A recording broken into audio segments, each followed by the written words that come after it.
Welcome to How to Work a Career Fair, brought to you by the Tufts Career Center. This presentation is approximately 12 minutes in length. What you'll learn today applies to fairs such as the Fall Tufts Career Fair, as well as other career fairs off campus. The name of this workshop is How to Work a Career Fair for a reason. It takes work to participate in a career fair and get the most out of it. This presentation will discuss what to do before, during, and after a career fair to ensure that you take full advantage of the opportunity. There are many benefits associated with career fairs. By meeting representatives from different organizations, you can start to differentiate among them and hone in on what you value in a potential employer. You can find a great deal of information online, but career fairs give you an opportunity to learn about specific industries and career paths straight from the source. When you meet employers in person, you're putting a face with the words and numbers on your resume. Your personality can shine through, and you'll be a more memorable candidate, setting yourself apart from those who apply only online. Since approximately 70% of all jobs are secured through networking, career fairs are a great way to practice your networking skills. You'll have the opportunity to ask for advice. It's free at a career fair. Gather opinions about future coursework, the meaning of given job titles, for example, an analyst versus an associate, and which kinds of experiences will enhance your resume.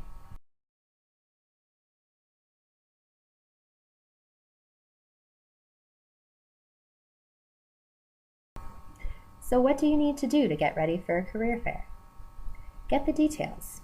Where is the fair? If it takes place off campus, how will you get there? Which classes, labs, and assignments do you need to plan around? Put the fair in your schedule and leave enough time to do all that you want to do. Is your resume ready?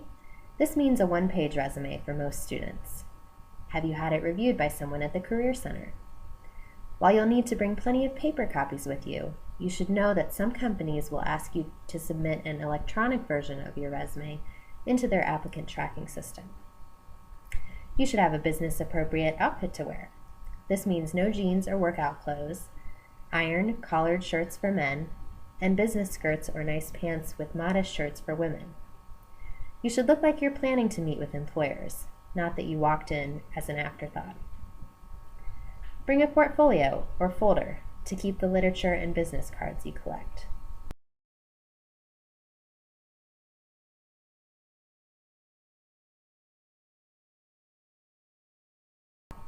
Once you know the basics, such as who will be at the fair and the positions they're advertising, think about which employers interest you and begin to research them. Start with a few organizations and go from there. Here are some questions you may want to consider. What is the organization's mission? What sorts of products or services do they offer? What can you find out about the organizational culture and the qualities they seek in new employees? Gathering this information will help you refine the list of employers you want to see at the fair. In addition to visiting organization websites, the Career Center offers different tools to help you research employers. We'll tell you how to access those resources at the end of the presentation.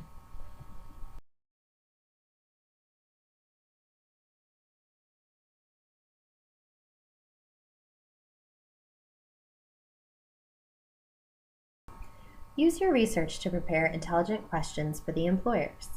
You should expect to take the lead in the conversation, which means that you'll want to jot down a few questions for each organization. Your questions should enhance your understanding of the employer. You should not ask questions with answers that can be found through a cursory scan of the organization's website, such as, "What does your company do?" or "Do you hire people like me?"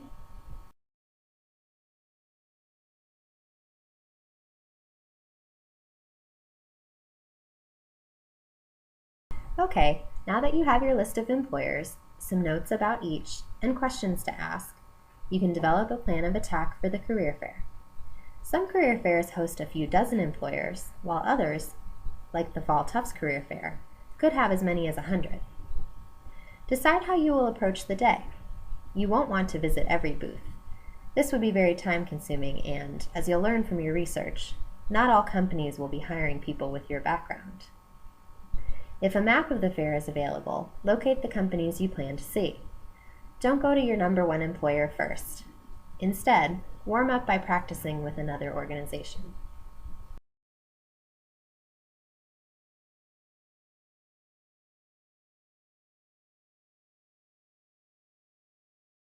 The goal of every step in the hiring process is to get you to the next step.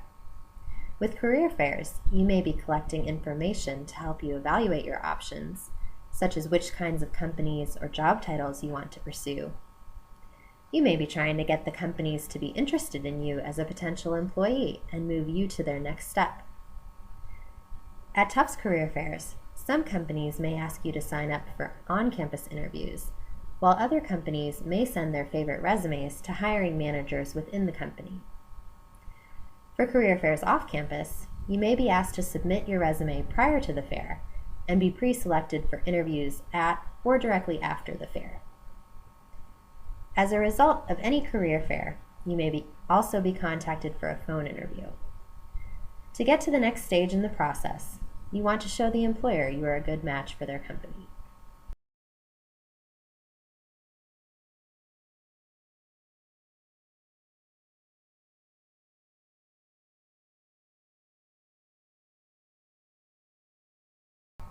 You've done your preparation and you're ready to talk to employers.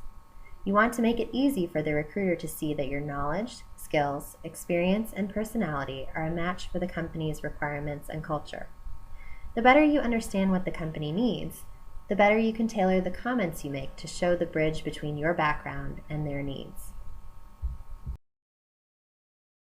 When you meet an employer, you'll want to lead with what's called an elevator script. This is a 1 to 2 minute personal introduction to get the conversation going. First, you'll approach the recruiter with a smile, good eye contact, and a firm handshake. Give your name, class year, and major. If you haven't declared a major, you can mention the 1 or 2 you're considering. Next, you'll mention a few things about your background that relate to the employer. This could be interest areas or activities, projects, research, work or volunteer experience. You may also choose to indicate 1 to 2 strengths that align with the employer's requirements. Finally, close with a good question to keep the conversation moving.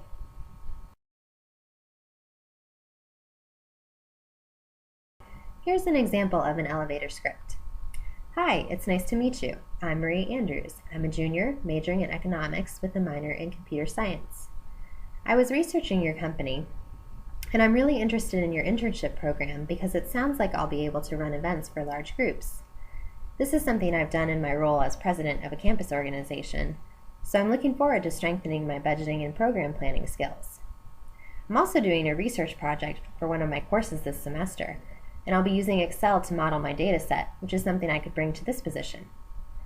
Do you think you could tell me a bit more about the internship training program you mentioned on your website? The more you practice your script, the easier it will be to deliver.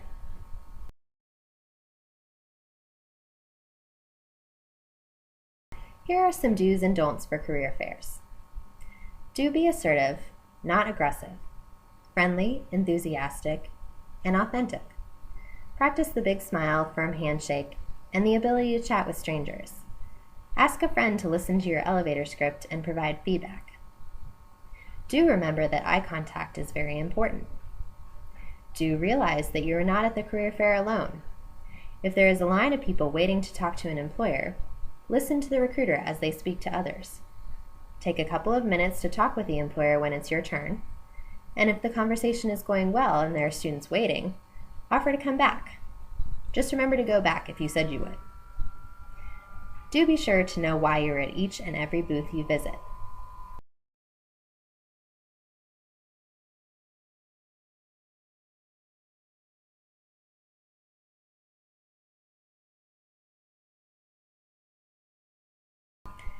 The career fair don'ts are even more clear-cut.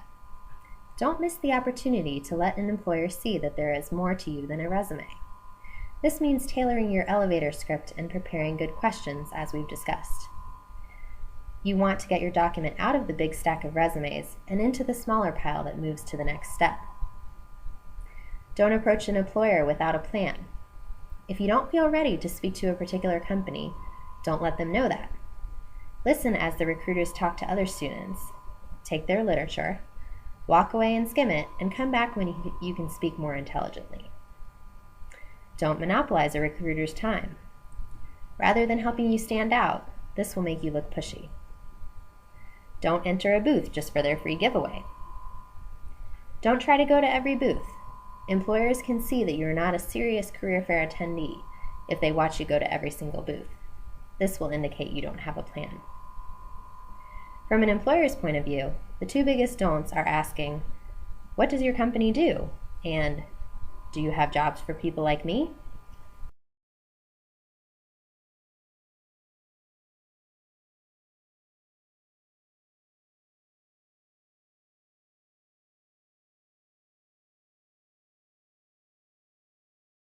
After the fair, the best thing you can do is review who you saw and which companies you particularly liked. Be sure to do this while the information is still fresh in your mind. Reflect on why you liked certain organizations, industries, or types of work. Use this information as a guide for researching similar opportunities. Think about your follow-up plan. Send a nice to meet you email to thank the recruiters you met at the fair. For Tufts career fairs, find out which companies are coming to campus to interview. Check the Career Center website for on-campus interview deadlines and application instructions. What did each company expect from you? Some companies will ask you to submit an online application. Make sure you follow all instructions for every company that interests you.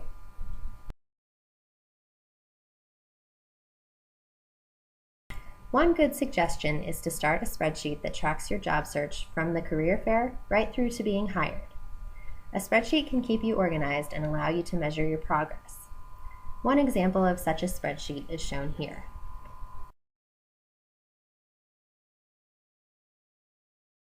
Successfully working a career fair comes down to the same set of principles as success in other parts of your life. Prepare well, proceed with enthusiasm, implement your plan, and follow up afterward. Remember to have fun. Learning about different industries and employers at a career fair is an interesting process that will add value to your career decision making.